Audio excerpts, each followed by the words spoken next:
Today I effed up by knocking on my girlfriend's door. Trigger warnings. Mental health struggles, anxiety, and emotional distress. My GF lives in my apartment complex, and I met her one day in September while I was out walking my dog. We ended up going on a date that same night and pretty much instantly hit it off and started hanging out with each other almost every day. We would spend whole days together on weekends, and we did so many fun things together. I really enjoyed her company and started falling for her. My girlfriend warned me in November that from mid-month to December 15th she would be unavailable. I thought that meant that I wouldn't be able to see her that often. I didn't know that it meant communication from her would become almost non-existent. She stopped texting me the usual "I miss you" or saying, "Good night, handsome." It started going longer between texts. After a half week of this, I talked with her and asked if she was okay, and if we were okay. She explained that we were okay, but she was just incredibly busy and all she really has capacity for is work and sleep, and maybe stopping to eat. But she apologized for making me feel anxious and said she would try. Well, time went on, and it has been 2 weeks since we had spent any time together. I had gotten to see her a few times for maybe 5 minutes in passing. Then my texts and calls started going unanswered. She had told me the last time we were able to speak on the phone that if I ended up getting off early enough on the following Saturday that I could come over for a bit and we could hang out. I called her that night and it rang to voicemail. I walked my dog when I got home, and when I walked by her apartment I saw that all of her lights were off. So when I got home I texted that it looked like she passed out and I hope she got some good sleep. I didn't hear back for 3 full days. It didn't look to me like her car ever moved out of her driveway. I never saw lights passing by her house. I started to get worried about her because I know she struggles with certain health issues, is super stressed, and hates her job. It seems like she suffers from symptoms of depression.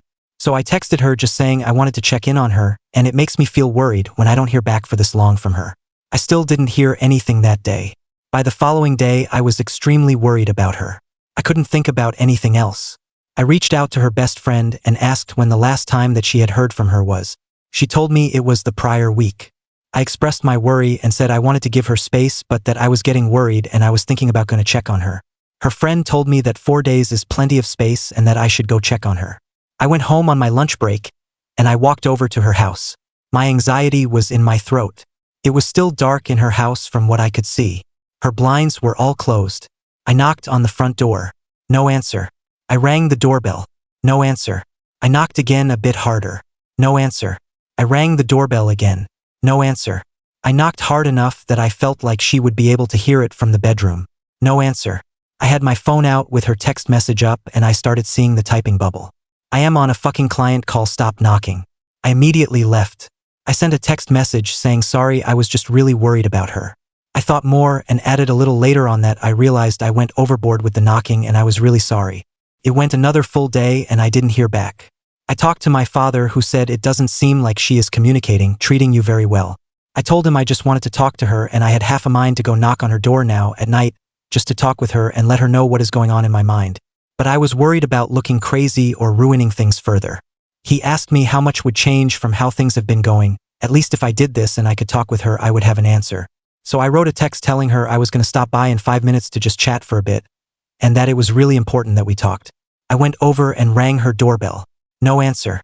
So I went home and wrote a text telling her how much I liked her, and how this whole situation was making me feel. How I was feeling like I was being ignored and being treated less than. How I needed some communication. How a single text every once in a while would go such a long way. I told her this wasn't you need to call me tonight or it's over, but I said I needed to hear from her. I woke up the following morning to see she had sent me a long text around 4 a.m. telling me how busy she has been, which I knew. How she barely had the capacity to even get to her desk. That she has been working 14-hour days and just crashing. Telling me that she'd already told me she would be unavailable.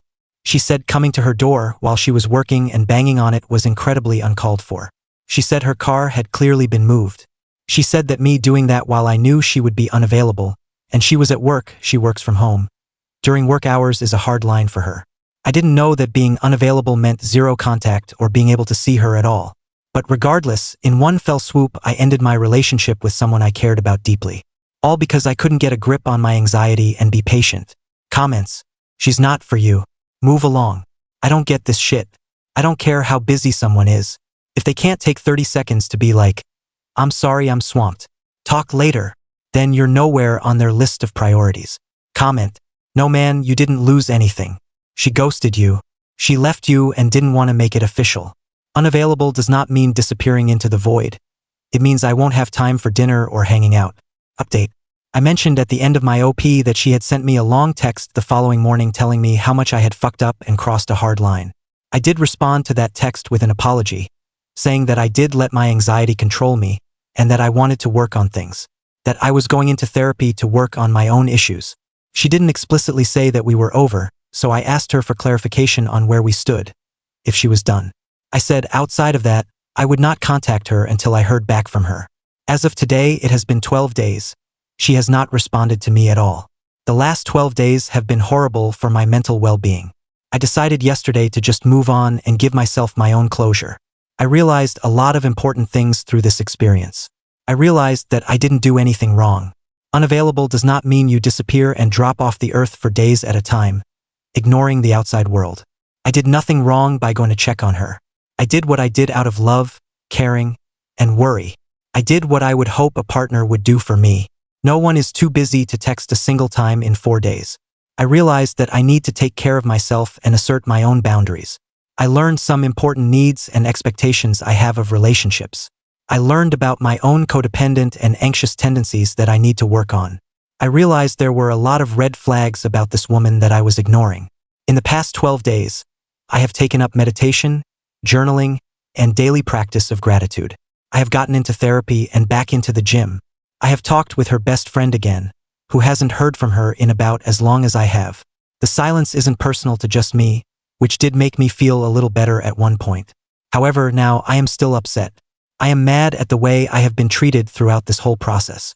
I know this is an extremely busy time for her, and I know she is struggling, but I still have needs and she decided to be my girlfriend. Needs that she is apparently, for any reason, incapable of meeting. Leaving someone who loves and cares about you in the dark for 12 days, when you live a 3-minute walk from each other, is unkind at best.